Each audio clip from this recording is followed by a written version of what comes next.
할렐루야. 주님의 부르심을 따라서 믿음으로 일어나서 걸으며 뛰며 감사 찬송하며 사는 우리 모든 성도님들 되시기를 주님의 이름으로 축복합니다. 날씨가 많이 쌀쌀해졌습니다. 그래서 감기 걸리신 분들, 기침하시는 분들이 참 많습니다. 우리 김병국 장로님도 목 감기가 너무 심하게 오셔가지고 오늘 찬양 인도를 못 해주셨는데 빈자리가 제게는 너무 크게 느껴집니다. 저도 약간 감기 기운이 있어서 콧물이 계속 나옵니다. 말씀을 전하다가 제가 이렇게 눈물을 훔치듯이 휴지를 하면 말씀의 은혜를 받아서 그런 것이 아니라 콧물이기 때문에 여러분들이 오해하지 않으셨으면 좋겠습니다. 1999년에 한국 영화의 걸작 중에 하나라고 꼽힐 만한 영화가 하나 개봉이 되었습니다. 아마 여기 계신 분들 중에는 제가 이 영화 제목을 말씀드리면 봤습니다 라고 말할 분보다는 안 본 분들이 더 많을 것 같기는 한데요, 그래도 영화를 안 보셨더라도 적어도 이 장면만큼은, 이 대사만큼은 다 들어보셨을 거라 생각이 됩니다. 어떤 영화일까요? 궁금하시죠? 제가 그림으로 영화의 포스터를 보여드리겠습니다. 박하사탕이라는 배우 설경구 씨가 주연한 그런 영화입니다. 그래도 이 영화가 무슨 영화인지 잘 모르는 분들이 많을 겁니다. 그런데 이 영화에 아주 유명한 대사가 있습니다. 아시는 분? 와, 맞습니다. 박수 한번 쳐주십시오. 와, 나 다시 돌아갈래. 이 영화의 포스터에 있는 기찻길에서 외치는 장면입니다. 사실은 이 영화가 굉장히 새드 엔딩입니다. 슬픈 내용을 담고 있어서 많은 분들이 보지는 않은 것 같지만 굉장히 좋은 영화로 그렇게 꼽히고 있는 영화이기도 합니다. 나 다시 돌아갈래 라는 이 명대사를 모티프로 해서요, 영화는 왜 이 주인공이 그렇게 외쳐야만 했는지 그 실마리를 과거에, 이 사람의 인생의 과거로 계속해서 찾아가 보는 그런 형식으로 이야기를 풀어갑니다. 점점점 과거로 돌아가면서 현재의 삶에서 너무나 망가져버린 그 인생 이면에 너무나 행복했던 과거로 돌아가기는 하지만, 그렇다고 해서 이미 망가져버린 그의 삶에서는 구원을 찾을 수 없다라는 것이 이 영화가 굉장히 슬픈 영화가 된 내용이기도 합니다. 이 영화의 주인공은 처참하게 부르짖었죠. 나 다시 돌아갈래. 그래서 과거로 돌아가기는 했지만 그곳에는 공허와 허무감만이 자리 잡고 있었습니다. 어쩌면 우리도요, 이 영화의 주인공처럼 행복했던 과거를 뒤로하고 현재의 삶을 희망 없이 살아가고 있는 것은 아닌지, 무엇보다도 이 신앙적인 면에서 뜨거웠던 그 신앙의 은혜 받던 그 시기를 지나서 지금은 너무나 무감각하고 무뎌져 있는 그런 희망적이지 않은 신앙의 삶을 살아가고 있는 것은 아닌지 한번 생각해 보게 됩니다. 특별히 우리가 사는 지금 이 시대, 이 상황이 우리에게 희망을 말하기보다는요, 절망을 많이 말하고 있습니다. 헤어나오기 힘든 경제 위기도 있고요, 저출산의 문제로 우리 국가의 미래가 참 어둡다고는 이야기가 많이 나옵니다. 기후 문제로 인해서 우리의 생존이 위협을 받고 있고요, 상상을 초월하는 폭력적인 그런 범죄가 난무하고 있는 시대입니다.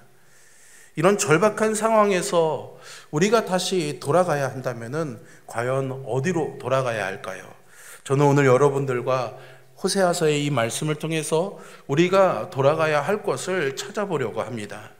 하나님은 이스라엘 백성들에게 애굽에서 구원해 주시면서 이제 너희는 나의 백성답게 살아야 된다라고 말씀하시면서 그들에게 생명과 복에 이르는 길과 사망과 화를 받게 되는 길을 가르쳐 주셨습니다.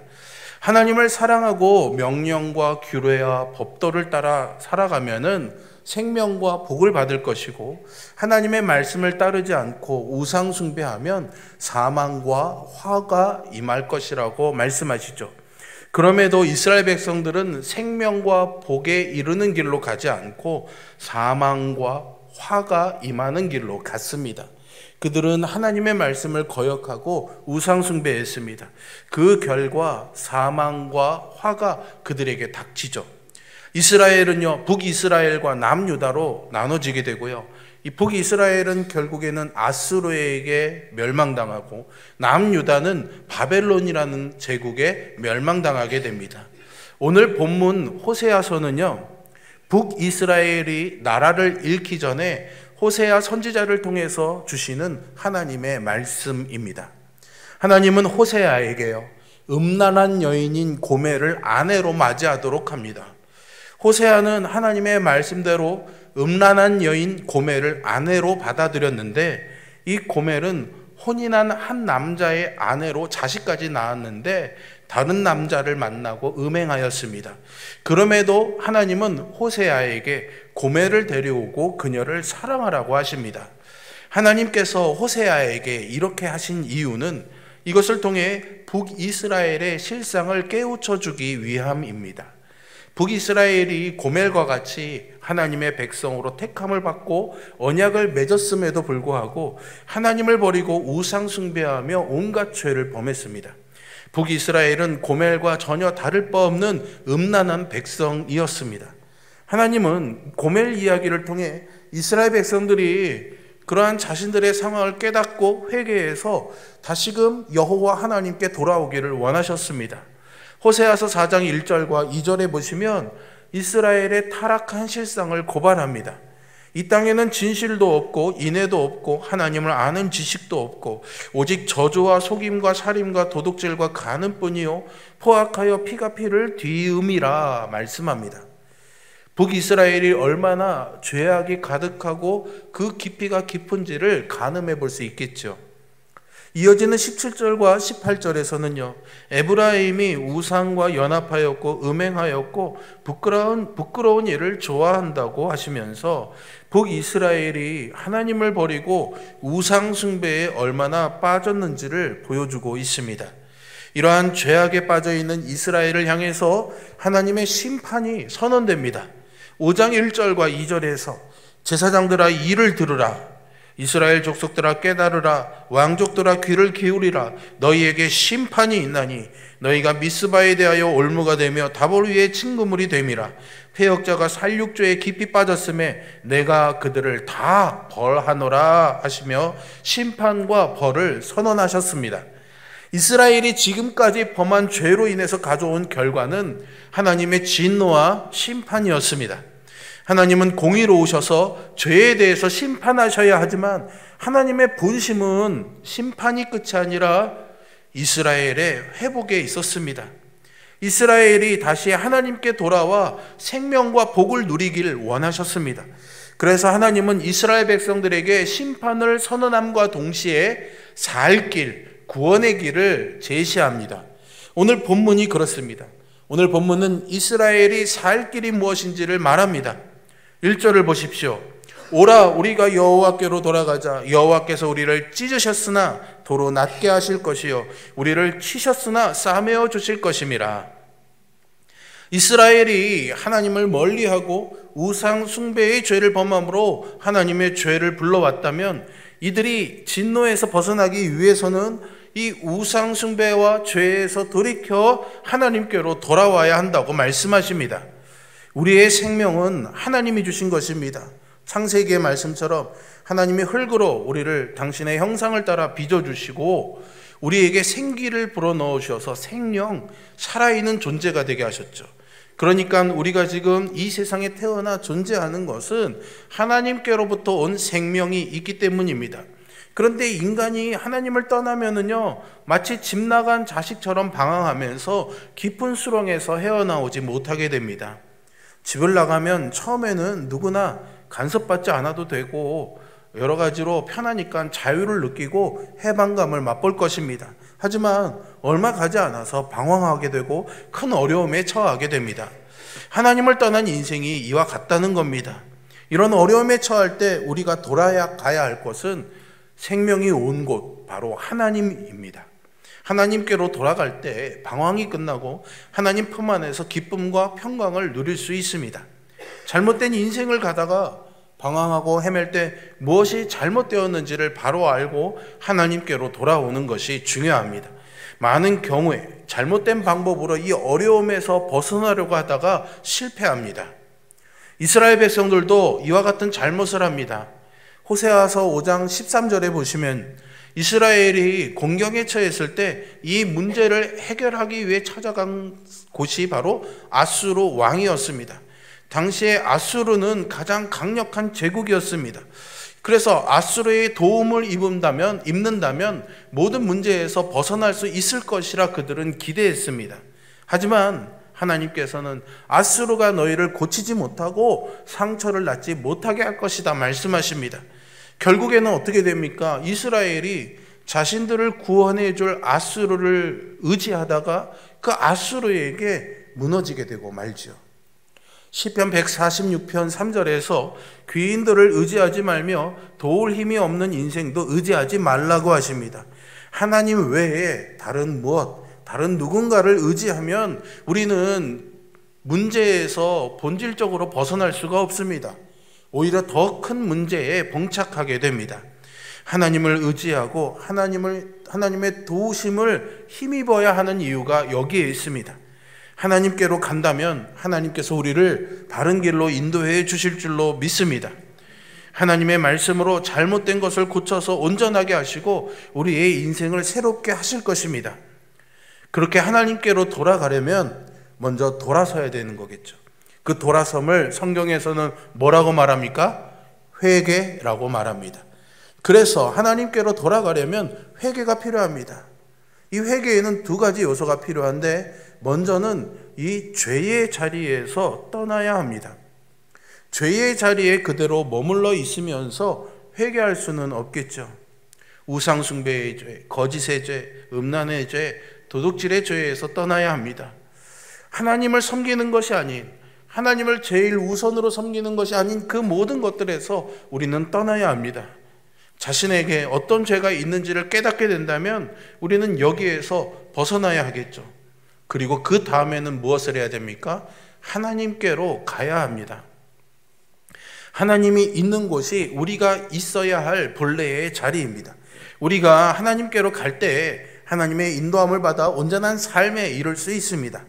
자신의 잘못을 깨닫고 후회하는 것으로 끝이 나고 하나님께로 돌아가지 않는 사람들이 있죠. 이들은 과거의 삶에서 벗어나지 못하고 다시 옛사람으로 돌아가는 다람쥐 쳇바퀴 돌듯 하는 그런 삶을 살 수밖에 없습니다. 하나님의 인도하심을 받지 않으면 우리 안에 새로운 변화는 기대할 수 없습니다. 우리의 의지와 노력만으로는 새로워질 수 없기 때문이죠. 왜요? 우리에게는 그럴 능력이 없습니다. 거룩함에 이를 능력이 없습니다. 오직 하나님만이 우리를 새롭게 하실 수 있습니다. 그렇게 하나님께로 돌아왔다면 오늘 본문은 이제 우리에게 하나님을 알기 위해 힘쓰라고 권면합니다. 3절에서 그러므로 우리가 여호와를 알자, 힘써 여호와를 알자 말합니다. 그냥 여호와를 알자가 아닙니다. 어떻게 알자고요? 힘써 알자 말합니다. 여기서 힘쓴다는 것은 우리가 할 수 있는 최선을 다하는 것입니다. 하나님을 알려면 기도와 말씀으로 하나님과 친밀한 사귐을 가져야 합니다. 여러분, 단순한 인간관계도 그렇지 않습니까? 나 당신과 친해지고 싶습니다. 다음날 만나서 나는 당신과 친해지고 싶습니다. 그리고 또 그냥 갑니다. 다음날 만나서 나는 당신과 친해지고 싶어요 말하고 또 그냥 갑니다. 친해질 수 있을까요? 없을까요? 없죠. 친해지려면 어떻게 해야 됩니까? 밥도 같이 먹고 목욕도 같이 하고 운동도 같이 해보고 여행도 같이 가고 같이 하는 시간이 있어야 되는 것 아닙니까? 그래서 우리는 하나님과 친밀한 사귐을 가져야 하나님을 알 수 있습니다. 하나님이 어떤 마음을 품고 계신지, 하나님이 어떤 성품을 지니고 계신지, 하나님이 어떤 일을 하셨는지를 알아갈 때 하나님의 인격에 대한 확신을 가지고 하나님께 소망을 두게 됩니다. 그리고 3절 후반절에서는 그의 나타나심이 새벽빛과 같이 어김없다라고 말씀합니다. 하나님의 나타나심을 어디에 비유하고 있습니까? 새벽빛에 비유하고 있습니다. 여러분, 새벽빛 아시죠? 어둠을 깨치고 동이 터오는 그 빛을 말하는 겁니다. 이 새벽빛이 무엇을 말하는 걸까요? 새벽빛은 희망입니다. 하나님께로 돌아가 하나님을 알면 하나님이 새벽빛같이 우리에게 임할 줄로 믿습니다. 그렇게 하나님이 임하시면 어둠이 사라지고 새 희망이 밝아오는 것이죠. 새로운 역사가 시작이 되는 겁니다. 그의 나타나심이 새벽빛같이 어김없다고 했습니다. 어김없다는 말이 저는 참 좋습니다. 아무리 밤이 깊어도 새벽은 옵니다. 닭의 모가지를 들어도 그런다고 그러지 않습니까? 세상 말이긴 하지만 세상에 정해진 법칙대로 돌아가는 하나님의 질서가 있고 하나님 그 질서 속에서 하나님의 임재가 어떠한지를 우리에게 알려주신 겁니다. 어떤 일이 있어도 새벽은 빛으로 찾아오듯이 우리의 삶에 아무리 어둠이 짙게 드리워져 있어도 하나님의 때를 기다리는 우리에게 새벽빛이 찾아오게 될 줄 믿으시길 바랍니다. 때로는 그 빛이 보이지 않을 때도 있습니다.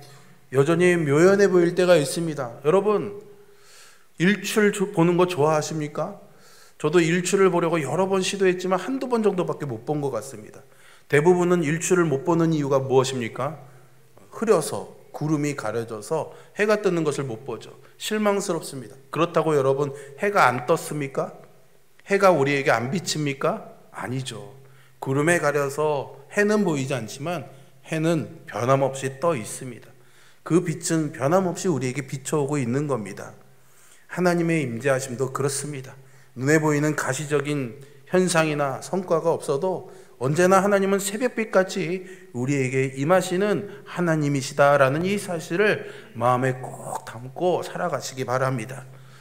그리고 여러분, 새벽이 오면 생명이 약동합니다.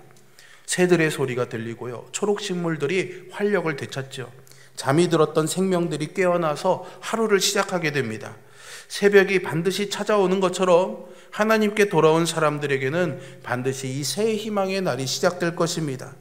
혹시 여러분들 중에 어둠의 터널을 지나고 있다고 생각하는 분들이 계십니까? 하루하루 버티기가 힘든 분들이 계십니까? 아무리 하나님의 은혜를 구해도 보이지 않고 가려져 있는 것 같습니까? 그럼에도 불구하고 하나님께 나아오시길 바랍니다. 하나님께 가까이 하시기를 바랍니다. 하나님을 찾는 자에게 하나님은 새벽빛같이 임하실 것입니다. 새 희망의 날을 열어주실 것입니다. 이것을 잘 보여주는 사람이 다윗입니다. 시편 57편에 다윗의 시가 나오는데요, 다윗이 사울의 낯을 피해서 동굴에 숨어 지낼 때 지은 시입니다. 4절에서 다윗은 자신의 심정을 이렇게 표현하고 있습니다.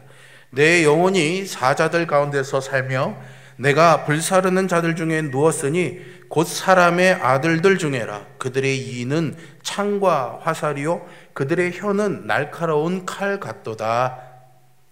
여러분, 다윗의 상황이 그림 그려지십니까? 생명을 유지하기 굉장히 어려운 환경 가운데 있습니다. 환경은 내가 이를 악물고 어떻게든 참아내면 되겠는데 사람들이 그것을 보고 마치 창으로 나를 찌르듯이 말을 합니다. 그 말이 비수같이 날아와 자신의 폐부를 찢어 놓는 것이죠. 다윗은 지금 사울에게 쫓기고 있습니다. 사울이 군대를 풀어놓고 추적하고 있는데 만약 여기에 붙잡히는 날에는 살아남지 못할 것입니다. 다윗이 얼마나 하루하루를 큰 압박에 시달리면서 잠시도 마음을 놓지 못하고 살았는지 상상해 볼 수 있습니다. 그럼에도 불구하고 다윗은 절망하지 않고 이렇게 고백하지요. 하나님이여, 내 마음이 확정되고 내 마음이 확정되었사오니 내가 노래하고 내가 찬송하리이다. 같이 한번 우리 이 고백을 드려볼까요? 시작. 하나님이여, 내 마음이 확정되었고 내 마음이 확정되었사오니 내가 노래하고 내가 찬송하리이다. 아멘. 이 고백이 날마다 여러분들의 삶에 이어지기를 주님의 이름으로 축복합니다. 다윗이 어떻게 이런 고백을 할 수 있었을까요? 하나님을 찾는 자에게 하나님은 새벽빛같이 임할 것을 그는 알고 있었기 때문입니다. 다윗은 그래서 내 영광아 깰지어다, 비파야 수금아 깰지어다, 내가 새벽을 깨우리로다 찬양하죠. 내가 새벽을 깨우리로다. 새벽을 깨울 수 있는 근거가 어디에 있습니까? 나의 굳은 의지, 나의 굳은 확신에 있습니까? 아니요. 우리는 그럴 능력이 없습니다. 그런데 새벽빛같이 임하시는 하나님이 계시기 때문에 그 새벽은 깨어지게 되어 있습니다. 다윗은 그것을 마치 자신이 할 수 있는 일인 것처럼 오늘 이 시편에서 노래하고 있는 거죠. 그러니 이 내가 새벽을 깨우리로다 라는 이 선언은 내가 할 것이다가 아니라 하나님이 나에게 오실 때에 깨어질 것이다 말하고 있는 것이죠. 다윗은 하나님께서 새벽을 깨워주실 것을 믿었습니다. 다윗은 그 믿음대로 새벽빛같이 새로운 날을 맞이한 거죠. 그는 기적처럼 회생하였고 하나님께서 그를 이스라엘을 다스리는 왕으로 세웠을 뿐만 아니라 이스라엘 역사에 있어서 그 어떤 때보다도 가장 강한 나라가 되게 하셨습니다. 그리고 그를 통하여 메시아 하나님의 나라를 세우는 일을 계획하시고 이루셨죠. 사랑하는 성도 여러분, 우리에게 필요한 것은 하나님께서 새벽을 깨우신다는 믿음입니다. 이 믿음을 가진 사람은 다윗처럼 하나님을 찬송할 수 있습니다. 희망의 새날을 맞이할 수 있는 것이죠. 여러분들에게 이 찬송과 희망의 날이 있기를 주님의 이름으로 축복합니다. 오늘 본문을 보면 하나님께로 돌아가는 자, 하나님을 힘써 아는 자에게 베푸시는 하나님의 은혜가 무엇인지를 말씀해 줍니다. 첫 번째는 치유와 회복입니다. 오늘 본문 1절에서 여호와께서 우리를 찢으셨으나 도로 낫게 하실 것이요 우리를 치셨으나 싸매어 주실 것임이라 말합니다. 이스라엘이 우상을 숭배하고 죄악을 범하였을 때 하나님께서 그들을 찢으시고 치셨으나 그들이 하나님께로 돌아오면 도로 낫게 하고 싸매어 주실 것이라는 말씀입니다. 우리는 여기서 하나님이 이스라엘 백성들을 치시고 찢으시는 이유를 깨달을 수 있는데요, 하나님께로 돌아오게 하려는 것입니다. 하나님은 하나님의 백성인 우리가 하나님을 떠나 있을 때 우리를 하나님께로 돌이키려고 징계의 매를 드십니다. 히브리서 12장 5절과 6절에서 내 아들아 주의 징계하심을 경히 여기지 말며 그에게 꾸지람을 받을 때 낙심하지 말라. 주께서 그 사랑하시는 자를 징계하시고 그가 받아들이시는 이들마다 채찍질하심이라 하였습니다. 10절에서는 그들은 잠시 자기의 뜻대로 우리를 징계하였거니와 오직 하나님은 우리의 유익을 위하여 그의 거룩하심에 참여하게 하시느니라 하였습니다. 하나님이 사랑하는 자기 백성을 징계하고 채찍질하시는 이유는 바로 우리의 유익을 위해서 하나님의 거룩하심에 참여하도록 하기 위함입니다. 자기의 백성의 유익과 하나님의 거룩하심에 참여하도록 하려고 하나님께서 행하신 일이 있습니다. 자기 아들을 이 세상에 보내서 우리의 죄를 대신 짊어지게 하셨습니다. 우리가 맞아야 될 채찍을 예수님이 채찍으로 맞으시고 우리가 찢겨져야 되는데 예수님이 찢겨진 채 십자가에 달려 돌아가셨죠. 우리가 맞아야 될 그 일, 우리가 감당해야 될 그 일을 예수님이 대신해 주셨습니다. 이것은 예수님의 찢기신 몸과 십자가에 달리신 모습을 보며 우리에게 내리신 하나님의 징계를 보고 그 징계를 통해 우리의 죄를 깨닫고 하나님께로 돌아오게 하려는 하나님의 은혜입니다. 우리는 이것으로 인해 치유하심과 나음을 입게 됩니다. 이사야서 53장 5절에서 그가 찔림은 우리의 허물 때문이요 그가 상함은 우리의 죄악 때문이라. 그가 징계를 받음으로 우리는 평화를 누리고 그가 채찍에 맞음으로 우리는 나음을 받았도다 하였습니다. 이것이 하나님이 우리에게 베푸시는 은혜요 사랑입니다. 하나님께로 돌아가면 이 은혜를 받을 수 있습니다. 우리를 치유하시고 회복하시는 하나님의 은혜가 여러분들에게 임하기를 축복합니다. 두 번째는요, 새 생명을 주십니다. 2절에 보시면 여호와께서 이틀 후에 우리를 살리시며 셋째 날에 우리를 일으키시리니 우리가 그의 앞에서 살리라 하였습니다. 하나님께로 돌아가면 우리를 살리시고 우리를 일으키셔서 하나님 앞에 살게 되리라는 말씀입니다. 우리가 예수 그리스도의 십자가를 의지해서 하나님 앞에 나아가면 하나님께서는 우리를 거듭나게 해주시는 은혜를 베풀어 주십니다. 새 사람이 새로운 존재가 되게 하시는 거죠. 거듭나지 않으면 새로운 삶을 시작할 수 없습니다. 내가 새 사람으로 거듭날 때 새로운 삶이 시작됩니다. 그것을 위해 예수님이 우리에게 생명을 주십니다. 태어난다는 것 자체가 생명을 말하지 않습니까? 거듭남도 생명입니다. 예수님은 우리에게 이 생명을 주시려고 십자가에서 죽으시고 사흘 만에 다시 살아나셨습니다. 사망과 저주의 권세를 이기시고 부활하셔서 우리에게 부활의 새 생명을 갖게 하셨죠. 우리에게 주신 생명은 부활하신 예수 그리스도의 생명입니다. 그 생명으로 돌아가면 모든 사망과 죄악의 권세를 이길 줄로 믿습니다. 죄로 인한 모든 저주에서 벗어나게 됩니다. 그리스도의 생명으로 이기지 못할 것이 없는 거죠. 그래서 우리는 승리자의 인생을 살아가게 됩니다. 세 번째로는요, 풍성한 삶을 주십니다.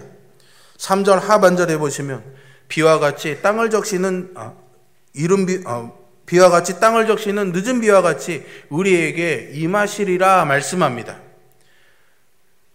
유대 땅에는요 1년에 2차례 우기가 있습니다. 10월과 11월에 있고요, 그 다음에 3월과 4월에 있습니다. 우리가 가진 달력으로는 3월과 4월이 먼저지만 유대인들의 달력으로는 10월과 11월이 먼저입니다. 그래서 10월과 11월에 내리는 비는 이른 비, 3월과 4월에 내리는 비를 늦은 비라고 합니다. 10월, 11월에 이른 비가 내리면 사람들은 씨를 뿌리고 파종합니다. 그리고 3, 4월에 내리는 늦은 비에 식물들이 풍성하게 자라서 열매를 거두게 되는 거죠. 늦은 비가 하는 일이 무엇입니까? 열매를 거두게 하는 겁니다. 늦은 비로 풍성함을 누리게 하는 거죠. 본문은 늦은 비와 같이 하나님께서 우리에게 임하신다고 했습니다. 하나님이 우리에게 임하시면 우리가 성장해서 풍성한 열매를 맺게 될 줄로 믿습니다. 하나님께서 우리가 이 풍성한 열매를 맺도록 어떻게 오셨습니까? 성령 하나님으로 오셨습니다. 그래서 성령은 우리를 성장하도록 합니다. 자라가도록 하죠. 그래서 은혜의 비를 주십니다. 그 은혜의 비를 먹고 자라는 우리들이 어떻게 됩니까? 열매를 맺는 거죠. 성령의 열매를 맺게 하십니다. 성령이 임하시면 우리는 권능을 받아 복음의 증인으로 살아가며 하나님의 나라를 확장해 갑니다. 성령 충만하게 되면 우리의 삶에 어떤 일이 닥쳐와도 우리는 마음의 평안과 하늘로부터 오는 복을 누리게 됩니다. 이것이 성령께서 베푸시는 은혜입니다. 정리하겠습니다. 오늘 말씀에서 하나님이 우리에게 요구하시는 것은 두 가지입니다. 무엇일까요? 하나님께로 돌아오라입니다. 그리고 하나님을 힘써 알라입니다. 하나님께로 돌아가서 하나님을 힘써 알게 될 때에 우리는 새벽빛같이 임하는 하나님의 은혜를 힘입을 수 있습니다. 무슨 은혜입니까? 치유와 회복의 은혜입니다. 새 생명의 은혜입니다. 풍성한 삶의 은혜입니다. 우리는 이제 이번 달에 가을 영성 집회를 갖게 됩니다. 저는 이 집회가 우리 모두가 다시금 우리의 삶을 정돈하고 돌아보면서 하나님께로 돌아가는 길이 되었으면 좋겠습니다. 하나님께서 호세아를 통해서 이스라엘에게 이 말씀을 하실 때 이스라엘 백성들 중에 우리가 하나님에게서 너무 멀리 떠나왔구나 생각한 사람이 단 한 사람도 없었습니다. 그들은 여전히 하나님과 함께 하고 있다고 생각했습니다. 그러나 실상은 그렇지 않았죠. 그래서 하나님은 그들에게 돌아오라고 말씀하신 겁니다. 어쩌면 우리도 이렇게 예배하고 있지만 무뎌진 마음을 갖고 하나님에게서 멀어진 것은 아닌지, 하나님을 의지하기보다는 아수로 다른 것들을 의지하며 살아가고 있으면서 하나님의 이름을 부른다고 내가 하나님을 의지하는 삶을 살고 있다고 착각한 것은 아닌지 점검해 볼 수 있는 기회가 저는 이 가을 영성 집회라고 생각합니다. 우리는 모두가 이 집회를 통해 하나님께로 돌아가는 그런 은혜의 길을 찾아가기를 소망합니다. 내일부터는 이것을 위해 우리가 전교인 릴레이 금식을 하려고 합니다. 길을 찾을 때는 개척해야 되죠. 길이 없는 것을 개척해야 될 때도 있습니다. 저는 우리의 이 기도가, 이어지는 릴레이 금식 기도가 그 길을 개척하는 우리의 소망이라고 확신합니다. 사랑하는 홍천 성결교회 성도 여러분, 오늘 주신 말씀처럼 치유와 회복의 은혜, 새 생명의 은혜, 풍성한 삶의 은혜가 여러분들에게 임해서 모든 죄와 저주에서 벗어나 새벽빛 같은 새 희망의 날을 맞이하는 여호와께로 돌아가는 복이 우리 모두에게 누려지기를 주님의 이름으로 축원합니다. 기도하겠습니다.